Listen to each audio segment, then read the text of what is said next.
Good afternoon, everyone. We are extremely pleased to have a very special guest with us today, our Secretary of State, Chuck Gray. Chuck, thanks so much for coming today. Yes, thanks for having me on. It's always a pleasure to be on.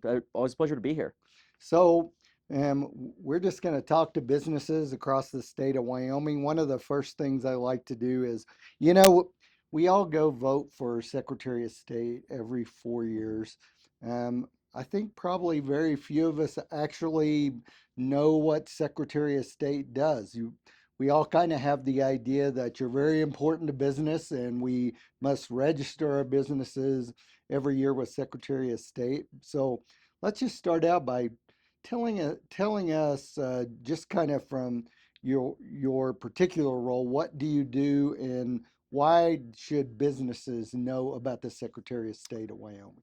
Well, one of the roles of the Secretary of State is to be the chief registrar for businesses in the state of Wyoming. So, incorporations, formations, amendments, CRAs, registered agents, they all register, file their documents with our office.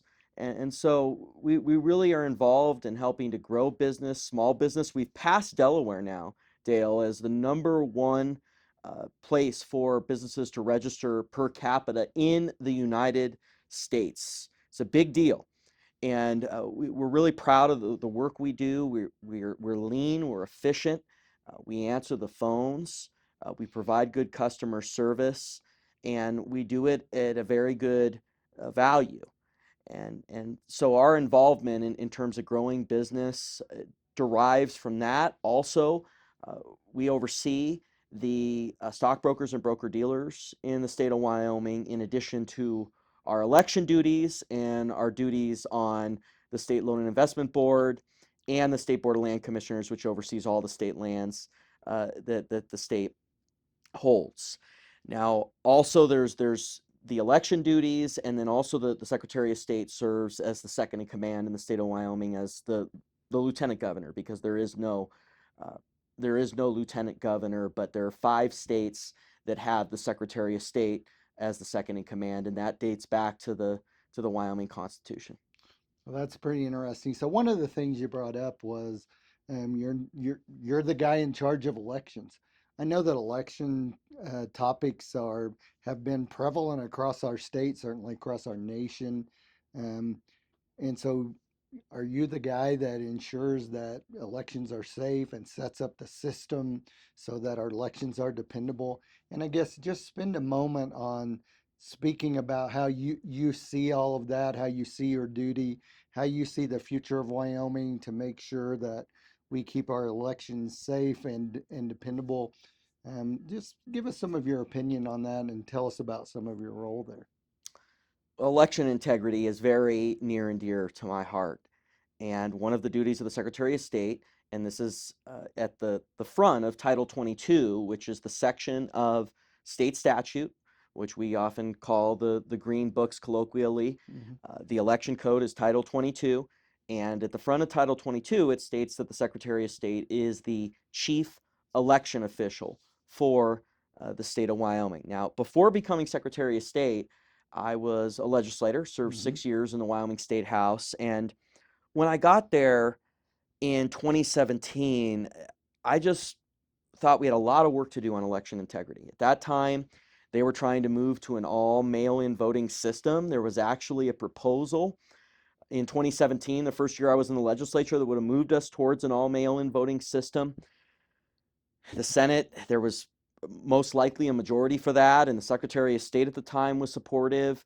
That was 3 Secretary of States ago, and the governor at the time appeared to be supportive. So our last stand in stopping the movement towards mail-in voting in 2017 was in the House. And as a first year state rep, got up there and called for a third reading enacting clause amendment so that we had one last moment to debate on it before we had the final recorded vote. And we swung 5 or 6 votes that day and won by 3 or 4 Mhm. votes in terms of stopping that bill. And I think that was a very important moment in election issues in Wyoming. If we had gone down that road of all mail in voting, it would have been a disaster for our state, a complete and utter disaster. I mean, we see the great work that President Trump has been doing in advancing election integrity, advancing proof of citizenship for registering to vote, and stopping these mail-in voting systems that have become prevalent in our neighbor to the south in Colorado, that are a true threat to election integrity. And I share President Trump's passion for that. After we defeated that movement towards mail-in voting in Hmm. 2017, I began filing a voter ID bill. Filed that in 2018, 2019, 2020. We came up short 3 years running. Uh, it was a work in progress. ARP had some concerns, the clerks had some concerns, and were able to stop the bills in those three iterations. But then we came back in 2021 and we were able to get it through. I'm very proud of that bill. And that kind of was a segue in 2022 when the Secretary of State's office became open to run. I'd worked on these election integrity issues with the voter ID bill and was excited to do that as an executive branch official in the executive branch. There are five statewide electeds in the executive branch. And that was a little bit about what segued uh, me into running for this office. We hit the ground running in 2023. Our number one priority in that 23 general session, which started only 5 days after I was sworn in, Yeah, was it's to called. pass a bill to protect our primary process and to stop this crossover deal where Democrats would cross over into the Republican primary, even on the day of the election. Dale, it was outrageous. They would cross over into the Republican primary, vote in the Republican primary, and then cross back in the Democrat primary on the way out of the polls in all in 15 minutes. It's totally inconsistent with election integrity, the integrity of the primary process. And as a member of the state legislature before becoming Secretary of State, we had worked really hard to try to bring that bill through 6 years running, uh, but really created a strategy to get it to the finish line in 2023 and made it our number one priority. And we were able to do that. And I think it was another huge turning point in election integrity in our state. Then in late 23, early 24, I started working on ramping up the registration process. When you think about, Dale, the registration process, it really should be a 3 checkbox process. And it's common sense. You should need to have proof of identity, which is already in the Secretary of State election rules and has been for Hmm. decades. You should have to prove citizenship. That's common sense. It shouldn't just be a pinky promise in an affidavit or an attestation. It should be something where you have that documentary proof of citizenship. And then you should also have to prove that you're a Wyoming resident pursuant to Wyoming law. So we became really interested. The first checkbox was already in our procedures, but we became really focused on trying to get those two other priorities done: proof of citizenship for registering to vote and proof of residency for registering to vote. And we put forward a rulemaking in late 2023 to try to do that. Unfortunately, this governor, Mark Gordon, he vetoed it. April 12th of 2024, I remember it very clearly. As he was handing me this veto, Dale, think about this juxtaposition. As he's handing me this veto, President Trump was announcing at Mar-a-Lago that proof of citizenship for registering to vote was a key priority of the Trump campaign in 2024 and a key priority of the administration. That was an announcement he did with Speaker Johnson. So literally, as you have the governor of the state of Wyoming vetoing this common sense election integrity measure, you have President Trump doing the right thing and saying that this is a key priority. So we didn't give up when Gordon vetoed this rulemaking we did. It was a very liberal veto. We said we're going to go to the legislature. And so in 2025, we went to the legislature with a proof of citizenship and proof of residency for registering to vote requirement. We got it through with veto-proof majorities, Dale. Huge majorities. Well, then this governor wouldn't sign it, but what bailed us out is the drafters of our Wyoming state constitution in 1889. Of course, we got statehood in 1890. Were very forward thinking. They were very prescient, and they wrote into our state constitution that pocket vetoes aren't allowed, that that if a governor refuses to veto a bill, it becomes law without his signature, even if he won't sign it.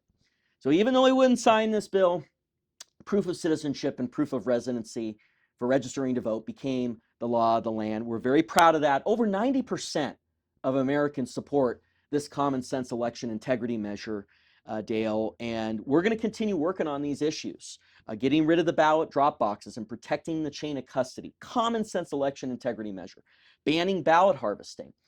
We also got through in the 25 session ban on foreign funding ballot measures, stopping foreign interference in the election process, closing loopholes that were created at the federal level with a series of FEC rulings decades ago, and banning the third-party interference in elections as well, banning Zuck bucks. So we're really working every single day on this very important election integrity issue. So I know that that has been a topic that people all over our state and all over our nation are very concerned about, right? As Mm-hmm. we have elections moving forward. Mm-hmm. So we're definitely glad that you guys are working on that. So not we work around this stuff all the time, but those folks that are going to listen to this might not. So what is a pocket veto? Tell our folks what a pocket veto is and how's Yeah. it different from Yeah. Well, at the federal level, in our federal constitution, if a bill passes both chambers in the Congress and the president refuses to sign the bill does not become law. So that's called a pocket veto. They happen a lot more rarely now. In the late 1800s, President Cleveland, right, that did hundreds every single Yes, he year. They did. were very uh, there was a different periods where they were very ascendant in the executive branch. Now, at the state level, many Western states, states that were admitted in the 1880s and 1890s, wrote into their state constitutions that pocket vetoes weren't allowed, that if the executive refused to take action on a bill, meaning refused to sign it, it would become law without his signature after a certain period of time. So Wyoming has that in our state constitution. And with this very liberal governor, it has been key in us being able to advance conservative measures because he will not sign these bills. He will not sign proof of citizenship for registering to vote. It's astounding, Dale, how inconsistent that is with our values, and it's been that way now for we're on year 7 of his gubernatorial administration, and I like bringing up how forward thinking our founders of our state were because it's been pivotal to us being able to get through these measures that have advanced over the last decade in the Wyoming state legislature because we have not gotten help from our governor. It's been in spite of all the opposition to these bills from the governor's office that we've been able to advance bills even like stopping illegal aliens from being able to have driver's licenses, out-of-state driver's licenses that would be issued in a out-of-control blue state. We passed a bill in this last legislative session that said that those licenses are not valid in the state of Wyoming, and the governor of the state of Wyoming refused to sign the bill. But because of that very important provision in our state constitution that pocket vetoes are not allowed, that bill became law without his signature and is the law of the land. So it's a very important part of how the conservative movement, how the conservative silent majority in our state, how we've been able to get through these bills despite the opposition from this very liberal governor. So I want to kind of move to a different topic. Um, if we went all through this legislative session and just read the press around the state, and there was much ado about, um, how much contention there was within the Wyoming legislature. I will tell you, as somebody who lobbies the legislature, I actually found it that I felt like it's settled some this year. How do you see the political environment, Wyoming? I personally think we're probably better off than a lot of states across the union, and we talk to each other more. But as an elected, one of the top elected is in the state. How do you see our process? How do you see political division in the state? What's your opinion on some of that? Well, I really believe in having a vibrant discussion, a deliberative debate on the issues. And I don't think we should be shying away from that. The stakes are very high on these public policy issues, Dale. I mean, Hmm. this is our future that's at stake. It has always been heated. You look at the founders and the debates they had, and uh, the rival media newspapers that were in each town, representing each party or each faction. It has always been a vibrant debate, and it should be. I It have should a be a I vibrant have debate. a sign hung up here during the last election, and it was Jefferson's election. When he and Adams were running, and some of the ads that they ran. I haven't heard anybody say that we're going to the other side would drag your daughters into the street and have them raped and burn your house to the ground yet. And that happened in that election, right? One of the first elections we had. It's always been a healthy part of our process. I, I think you're exactly right on that. I think it's very important to Yeah. note that there's always been a back and forth. I mean, the the media and certain portions of the left tries to say, well, it's never been this bad, and dot dot dot dot dot. And maybe there was a period in the 40s and 50s where uh, there wasn't as much of the back and forth, but you could even pick out things in those periods where there was a lot of back and forth. So it's always been that way. I think that we need to have these vibrant discussions.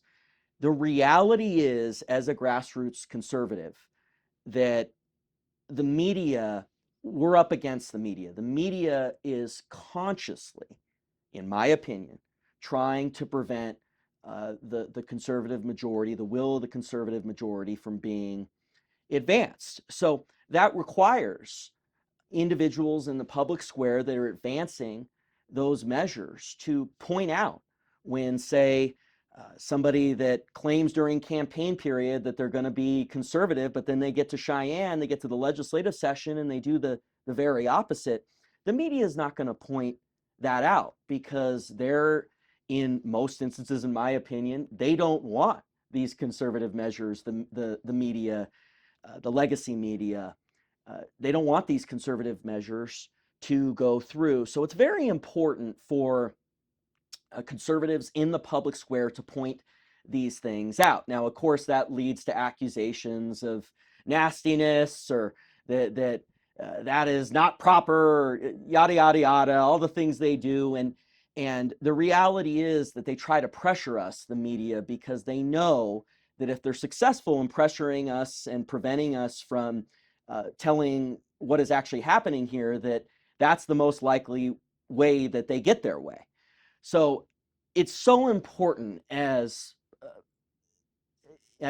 somebody in the public square advancing the will of the silent majority, the conservative grassroots majority, to point out these areas where the insider class, the media, that doesn't want these measures to go through. It's important for us to point out where the state government is not reaching its full potential. And we've seen enormous advancements in the 10 years I've been involved. I mean, when I first got to the Wyoming State House and we were meeting at the Jonah building on the east side, I mean, we had 6 or 7 conservatives in the state house. Now we have 36 that are advancing President Trump's Make America Great Again agenda. And President Trump has been great in showing how important it is to point out when the legacy media, when the insider class, when the Democrats, uh, all the times that they're not doing the will of the majority. And I've come to the conclusion that we need dynamic, conservative, Make America Great Again leaders at the state level as well, that are going to point out where the state legislature, or where Mark Gordon, this very liberal governor, is preventing our state from advancing these measures that the people want. I go back to one of my favorites. I'm a huge Batman guy. Okay, I'm a There huge you Batman guy. I love, uh, I love Batman. And remember in Batman Begins when he says at the start, people need dramatic action to shake them out of their apathy. And President Trump, Who played Batman 1? what's that? Who Christian played? Bale. Okay. This was the Okay. Christopher Nolan All series. right. This was the 2005 entry. I'm gonna have to count on you for. And President Trump has shown that he's an incredible man. He's our second George Washington, and he's doing incredible, such important work for this country. And his dynamism, his pointing out all the lies of the legacy media, it's been so important to advancing this "Make America Great Again" agenda. So let's talk about business a little bit. So you you're not on the policy side now, but you were a legislator Mm-hmm. for a number of years. Just looking at the fabric of Wyoming, I know every business owner out there, from ranchers to Main Street businesses to larger corporations that locate in Wyoming, are all trying to think about what do we look like in the future to meet the demands, right? What what kind of political fabric am I going to have to survive on? So if you were king for the day and you looked at Wyoming and said, here's what I'm going to do, two or four, or however you want to put it, Wyoming, to make us the best place on planet Earth to do business, what changes would you make? Well, Or what would you leave the same? What would you highlight? I don't want that to sound like a negative question. Just how do you see the business environment in Wyoming, and what would you change to make us more competitive moving into the future? well, I think it is very important that we focus on our core industries: coal, oil, gas, and ag. One of the areas where I've disagreed with this very liberal Mark Gordon is I don't think he has uh, focused enough on these core industries. Let me give you an example, a little slice of life from this. One of the things that we need to be doing to reach our full potential on coal is being able to export our coal. Now, we've got these three left wing states: California, Oregon, Washington, that Don't want to give us permission, exactly. right? They don't want us to site an export terminal. Now, we need that to be able to get it out at the cheapest rate because that's the closest way to get it out of here. I brought a bill in 2018 to say, look, this is an Interstate Commerce Clause violation. You look at the original meaning of the Interstate Commerce Clause. This is actually what the founders wanted to stop. Now, at that time, they wanted to stop exterior states from being able to block interior states from exporting their goods. And what they were trying to get was a better deal. They're trying to get more money, basically, as sort of a rite of passage for those goods. Now it's sort of this woke ideology, this climate change ideology that is so it's become like a religion for the radical left there on the West Coast.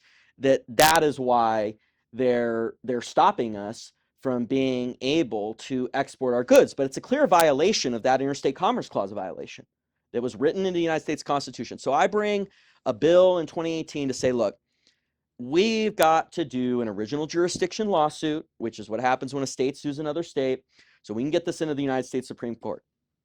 And if the governor of the state of Wyoming isn't going to get this done, because Meade had been dithering and delaying, a lot of these guys, a lot of these politicians that we see at the state level, they don't get the job done.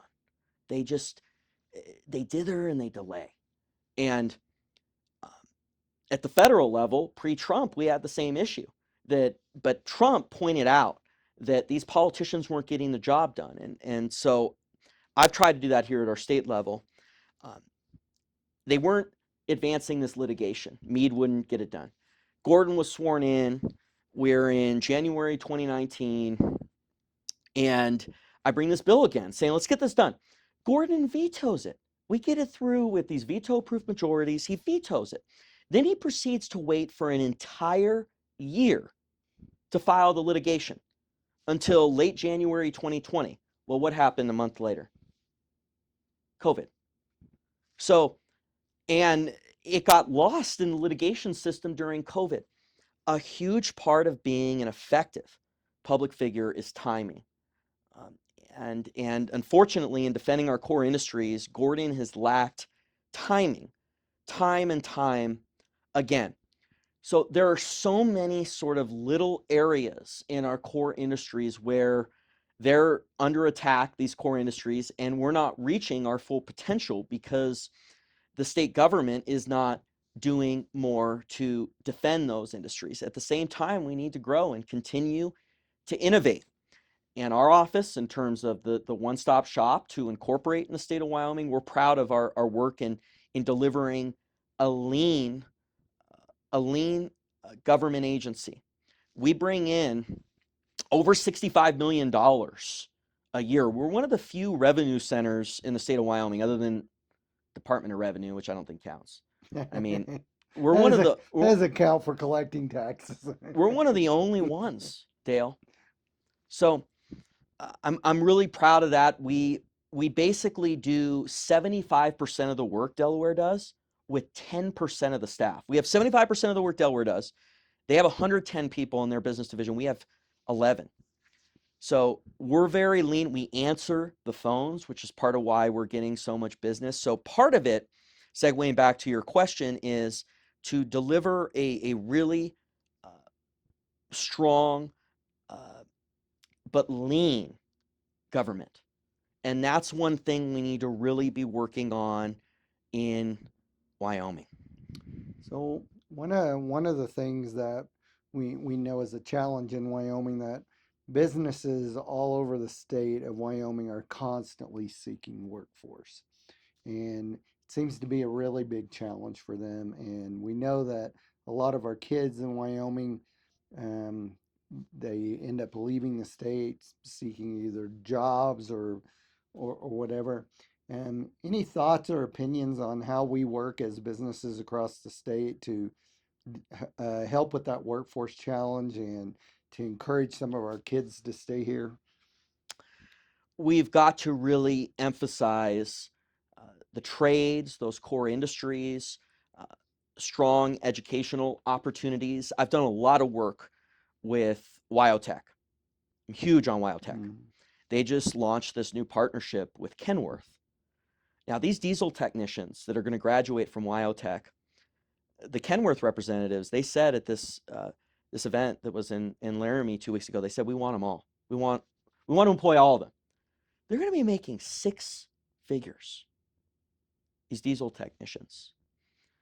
We need to really focus on youth in terms of matching what they want to be doing and helping them to discern on where they want to go with the educational opportunities that are going to help them to build the skills that they need uh, to match what they want to do. And I really believe in that. Having my experience in the education system is that there's room for growth in that area, and having those conversations with students so that when they're in that moment where they're building up their skills, that it's aligned with what they're hoping to do, especially at the post-secondary level.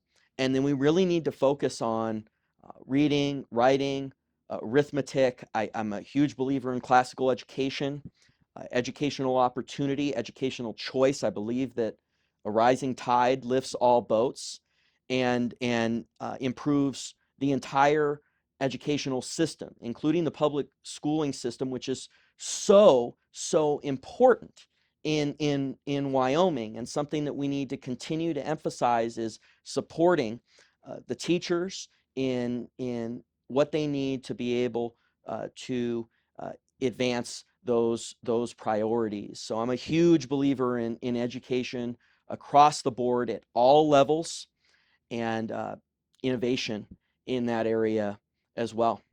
We kind of have taken from our statewide focus on education. We've kind of taken the position that, look, if you are a kid that is talented enough to go take a shot at curing cancer, we want to make sure you follow that path. But if you're a kid that loves to work with your hands and you want to be a diesel mechanic, we need to help you down that path.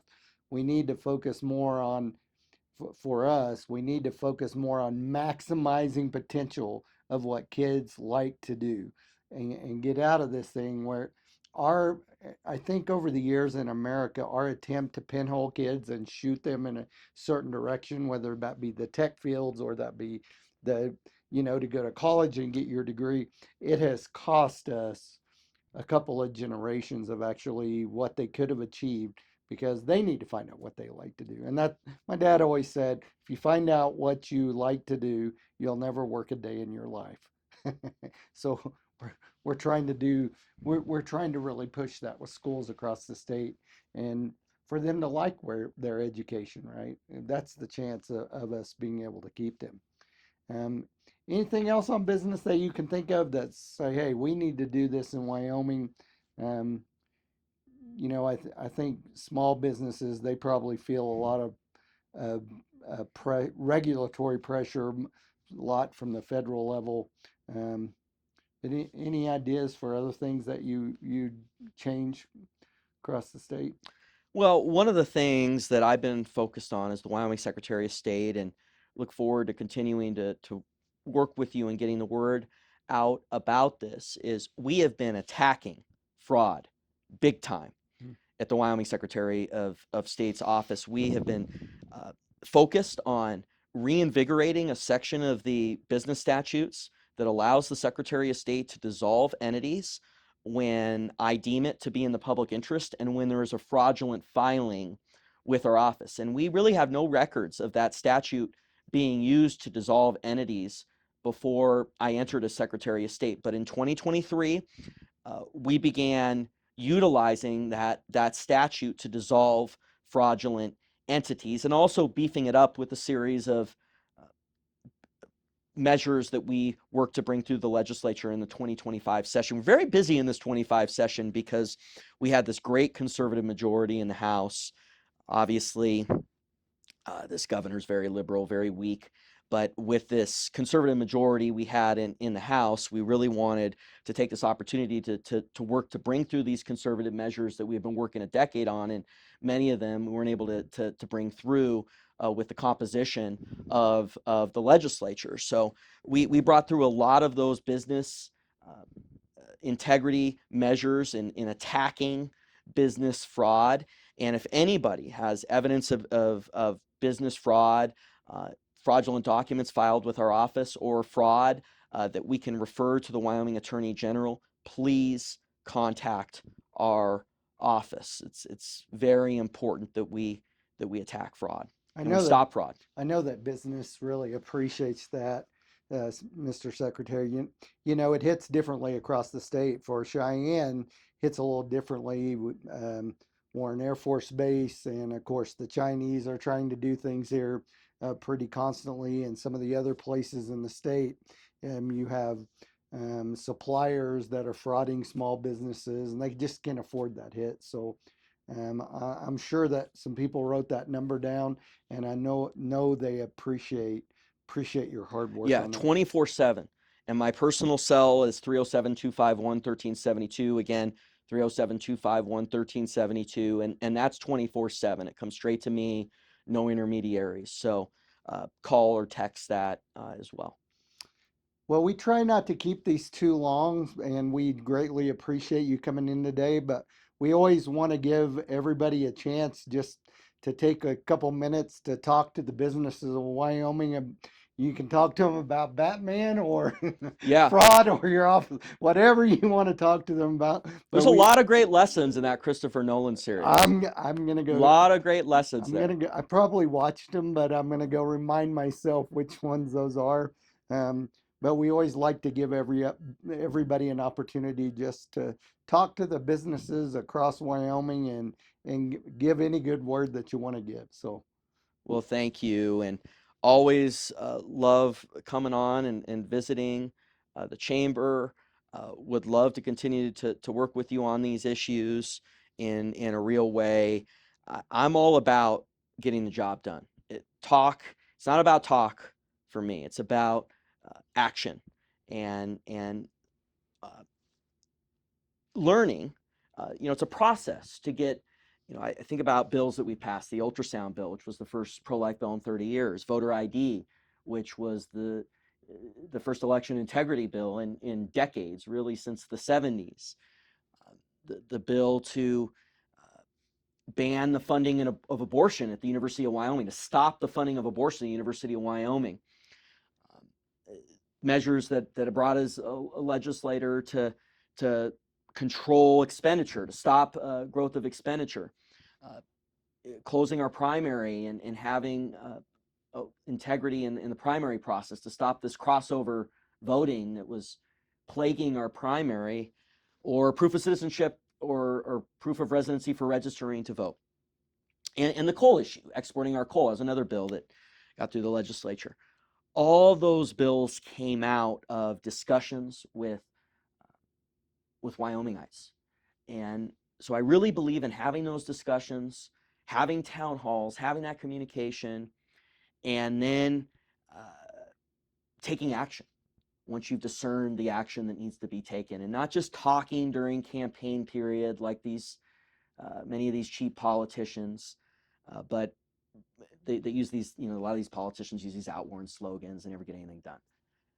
But I really believe in every single day having at least that 3-yard run up the middle. And if you have that 3-yard up the middle every day, that's going to open up the room for the 30, 40-yard passes down the field. And then you intersperse it with 6, 7-yard passes. Of course, I'm using that as a metaphor, right? But um, that's how you really advance these conservative Make America Great Again measures in a really concerted way, and how you get the job done for the people of Wyoming. So I'm really excited about this work, and any suggestions that anybody out there has, you can call me 24/7. I just got a call at 2 a.m. the other night. I think the person had a couple drinks, but he said, Chuck, you said I could call you at any time. I said, yeah, you can. So anyway, so anytime, anything I can do to help in advancing these common sense Make America Great Again measures, please